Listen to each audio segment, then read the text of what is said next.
E por que eu recomendo o iTalk? Porque o iTalk, primeiro de tudo, é super prático. É barato, gente. Sai mais barato do que você contratar um professor particular. E outra, você está se expondo a um nativo. Então é uma maneira muito, muito legal de você se desafiar e de você praticar, que é tudo que você precisa para falar inglês. Eu vou deixar o link aqui na descrição.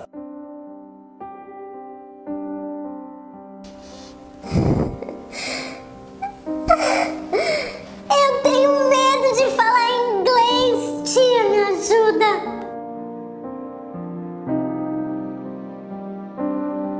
Olá, sobrinhos e sobrinhas fofinhas! Hoje a gente vai falar um pouquinho sobre o medo de falar inglês. Os alunos morrem de medo. E aí eu fiz uma enquete lá no meu Facebook para saber se você queria que eu fizesse esse vídeo em English, em português, ou em English, ou em português.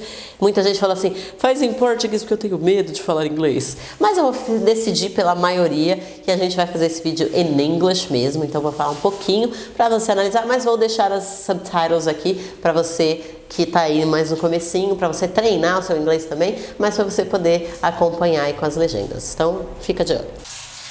So Sally can wait. She knows it's too late as she's walking on by.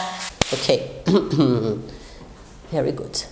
So, guys, today we're going to talk about the fear, anxiety, stress, or whatever it is that you feel when you're speaking English. A lot of students experience that, and this is very normal.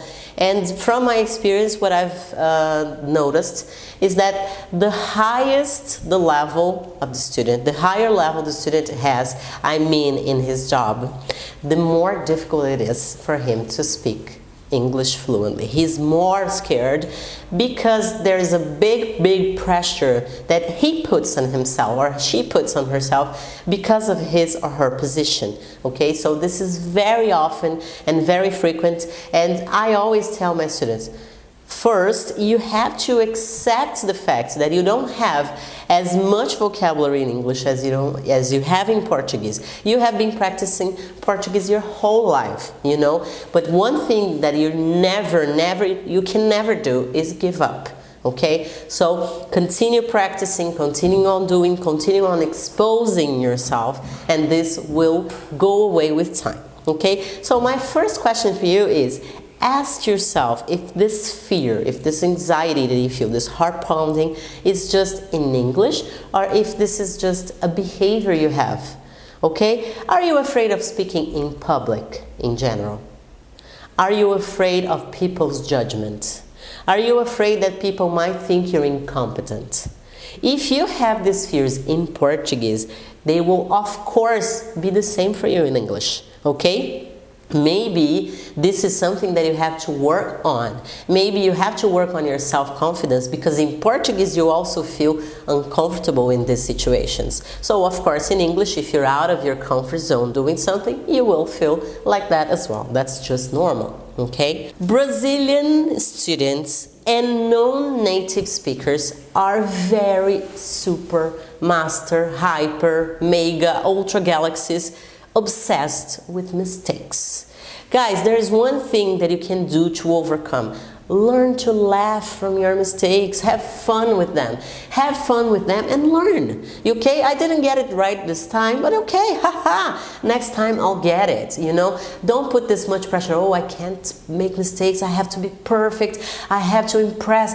Who do you have to impress? You know, nobody is perfect, not only in language learning, but in your job you probably screwed up so many times, or in your relationships, how many times you said something you didn't want to say. This is just normal. People will make mistakes, and in language learning, mistakes are part of the learning process. You know, it's part of the learning process. Do you remember how you learned Portuguese? You were not just fluent one day, you know, you were making a lot of mistakes, you were babbling words like until you really could speak a language. So accept your mistakes and be happy, you know, make peace with your mistakes. And there is another question. My students, and I always ask my students that, what do you think that's the worst thing that could happen if you make a mistake?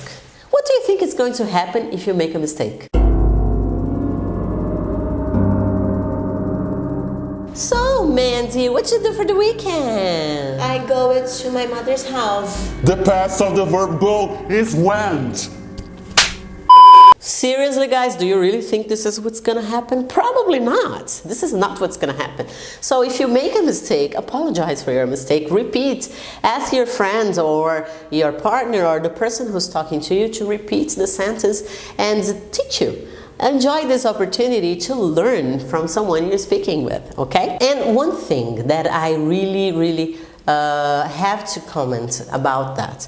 A lot of students, English students, sometimes when they have higher levels, when they're advanced students, they start kind of bullying and making fun of other beginner learners or intermediate learners when they make friends. Please stop this bullying. Please stop talking or laughing about your friends. They are also making an effort. They are going to get there, and you were there someday, you know. So let's stop with this obsessive correction on people. You were not perfect. You're not. You're going to make mistakes too. And because of this culture of making fun of people who don't know how to do things, this is why a lot of people are afraid. So please, think about that and think if you're not influencing people not to speak English because you're making fun of them.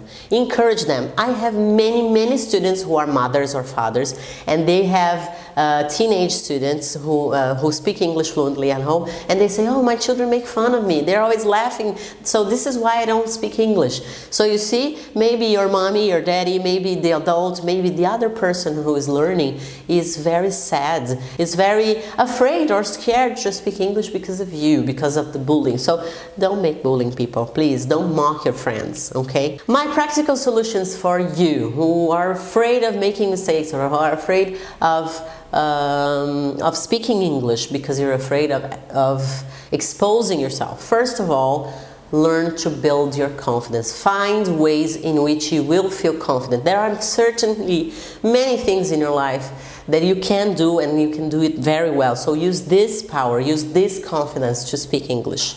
Learn how to build your confidence, okay? The second thing is learn to laugh about your mistakes, of course, because if you don't take it lightly, you know, oh well. So if someone makes fun of you, okay, laugh with them, no problem. Just learn from it, and maybe the next time you won't make the same mistake. And accept the fact that maybe you will never know everything, because nobody knows everything. There's no one possibly in the face of the earth, no English speaker, native or non-native, who knows everything, who knows all the words. Sometimes you don't remember the words. How many times you were speaking Portuguese and you didn't remember the words in Portuguese? How many words in Portuguese you don't know? So think about it, and the next time you have the opportunity, just don't run away, expose yourself, and you'll get better and better and better as you practice. So that's it. Don't put too much pressure on yourself. Relax and do it. Okay, so I hope you guys liked this video, and if you did, please, I want your comments here, okay? And I'll see you next class. Bye bye. Don't forget to give me your thumbs up